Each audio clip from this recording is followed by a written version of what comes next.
Hey, what's up YouTube? I'm the smartphone guy coming back at you with another video, and tonight I want to share with you my full review of this watch that I've been wearing for about 10 days now. This is the Fitbit Versa, and I gotta say, for my first Fitbit experience, it has been very, very positive. So let me go ahead and share with you what I do like and what I haven't necessarily liked so much about this watch over the last 10 days. So let's get right into it. Alright, so the first area I want to talk about with the Fitbit Versa is the build quality. So one thing you notice right away is that the version I have is wholeheartedly a fitness tracker.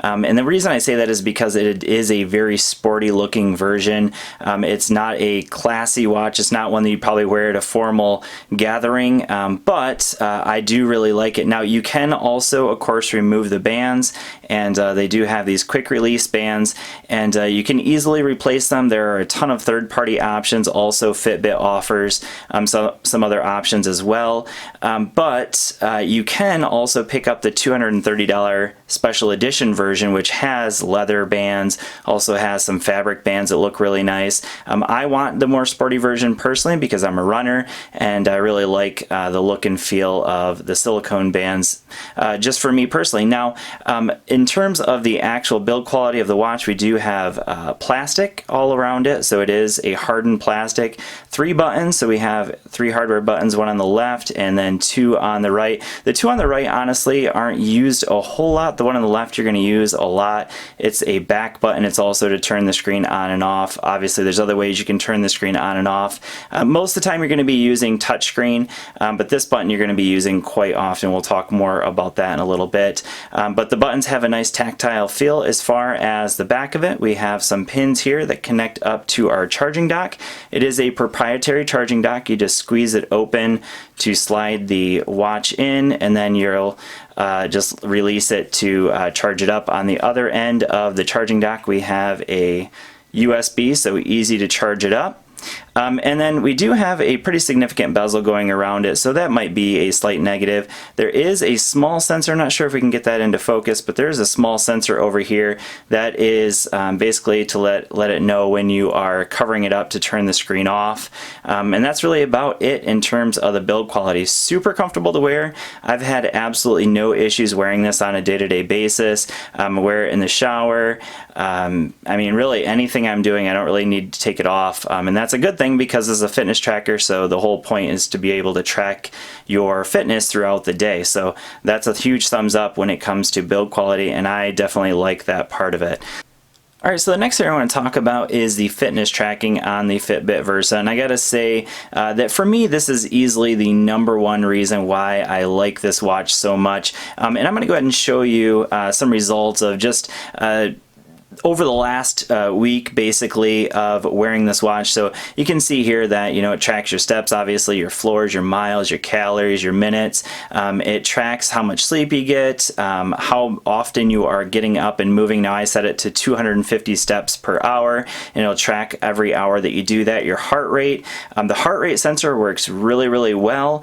It's been pretty much dead on for me every day. Number of days that you meet your goals, just all kinds of things that it tracks here, and it does it very well. There's only been one day where I noticed it was definitely off, and if I go back here to this day, so that was Thursday, notice it says here 20.12 miles. That's really the only day where it was significantly off, and I noticed it, and that's because on that morning, for some reason or another, I woke up and it kind of gave me a free 8 miles, because I woke up with 8 miles. It didn't affect anything else. It didn't affect the calories or anything else, not the minutes, but I had 8 miles that I had apparently run overnight. I'm not exactly sure, but outside of that one little fluke, every day has been very accurate. It's done a fantastic job, and the other thing is that it's been super motivational. So notice that this is not normal for me. 20,000 steps every single day is not normal. However, usually I'm about 12,000 because I'm a runner, and I like to go for walks, but 20,000 steps is a lot, and that has been very motivational. And the reason for that is if you go down here to the challenges, I'm someone that loves challenges, and so I've joined a few people in some challenges, so you can see that I haven't even won all of them. So 28,000 steps, I can't compete with that, but you can see that I was really close to 20,000, and so it's just been very motivational to kind of join these different challenges. So another one that I'm a part of right now, this is the Weekend Warrior. You can see that I'm actually leading that one, but the challenges have been very motivational. Now for some people, you know, they may not be up to those, and maybe that's not the reason you want this. You don't want to, you know, try to take 20,000 steps or whatever. But if you're someone who likes challenges like that, it's cool because you get that kind of like social aspect of fitness without, you know, maybe joining up with a group or whatever. You can kind of do it all virtually. And it's been a lot of fun. I've actually really enjoyed that part of it. And for me personally, this won't work for everyone, but it's been super motivational to get out there. And I've actually lost 4.2 pounds, which has been good because I kind of needed to. So next area I want to talk about is the battery life. So they claim 4 days of battery life. So you can see that here on the back of the box, and that's been dead on. So you can see right now, what is it, 26% I think is what it says.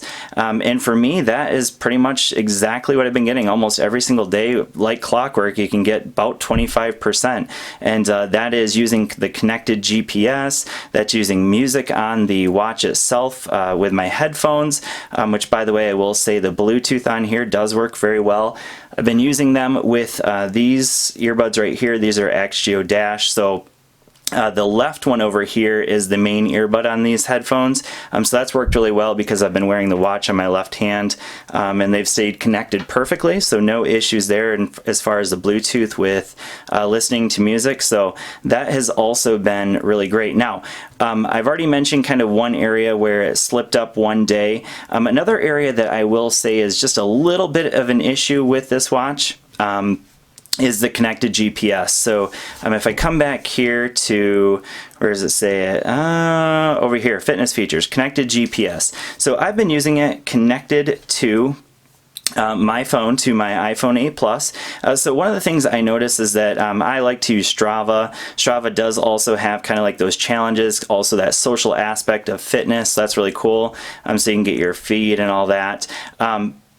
But one thing I've noticed is that when using connected GPS, the watch, even though I'm wearing it on my left wrist and I'm holding my phone in my left hand, it will actually lose connection. It'll cause me to lose a little bit of distance. So on almost every single run, when I'm using the watch connected to GPS with my iPhone 8 Plus, I'm almost always about 1/10 of a mile off because it will just kind of randomly lose connection and it'll lose that distance. So if you are a runner and you need something with connected GPS, I would recommend the Fitbit Ionic, because then you get all the positives of the Fitbit Versa, but rather than having to use connected GPS, you have GPS built right into the watch. Now, I will also mention this is a watch I'm going to be reviewing next, the Amazfit Stratus.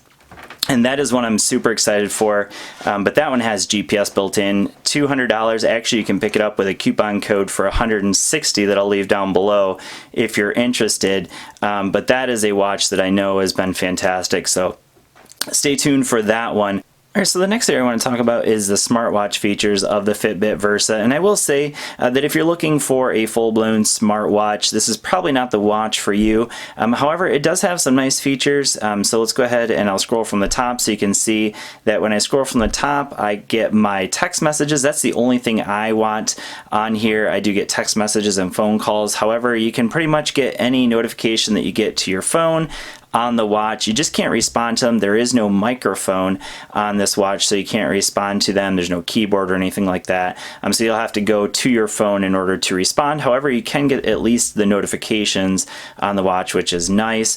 If I scroll up from the bottom up, I get some more of the same notifications that I get right here on my main screen. So basically it's going to just show me all of the same stuff that you get here when it comes to your fitness tracking. So you can see just all the exact same stuff I showed you a little bit earlier. So that's really nice. I'm going to go ahead and hit the back button. So this is the back button. And then if I scroll over from the right, basically I get all my different apps. Now the apps, I will say, are pretty limited.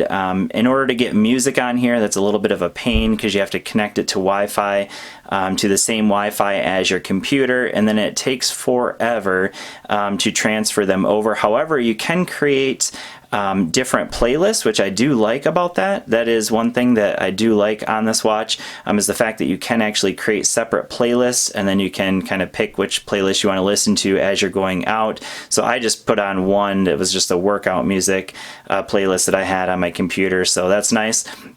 Fitbit Coach is great. You do have to pay extra if you want access to other different activities you can do here. So it comes, it looks like, with 3 different ones. I never actually used any of them, but if you want to get extra Fitbit coaching workouts, you can get that, but it is $4 a month, I believe, in order to get those. So we do have weather, which is of course going to be using your phone to connect it in order to see the weather. We can jump into the settings, and there's a number of settings we can adjust here, like the backlight. I would recommend just keeping the brightness on auto, because then it'll automatically just adjust to the brightness using that sensor over here. Heart rate you can keep always on, which is definitely recommended if you want to get the most accurate activity tracking here. And then we can go in here for Bluetooth to connect up to whatever audio device we want. So let's go out of that.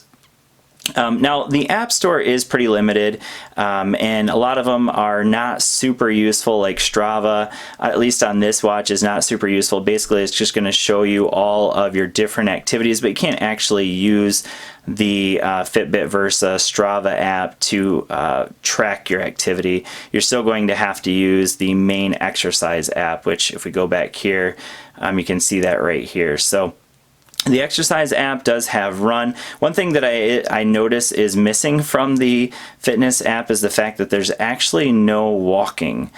So it has back here, we have running, we have biking, we have swimming, treadmill, weights, and interval timer, and then one other one is just a plain workout, just an average workout.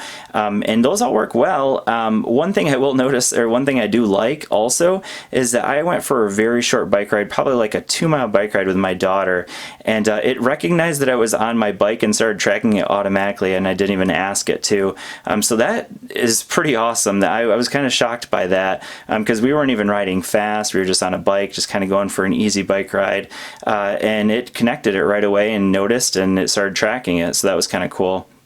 But the app options are a little bit limited. Some of the apps that you have here are not super useful, like Starbucks, for instance. Basically, it just gives you your Starbucks card. So you can see, obviously, I don't have one. Pandora only works if you have a Pandora subscription that you pay for. Same thing with Deezer over here. That's another music app that you can use. But again, you have to have a subscription that you pay for that.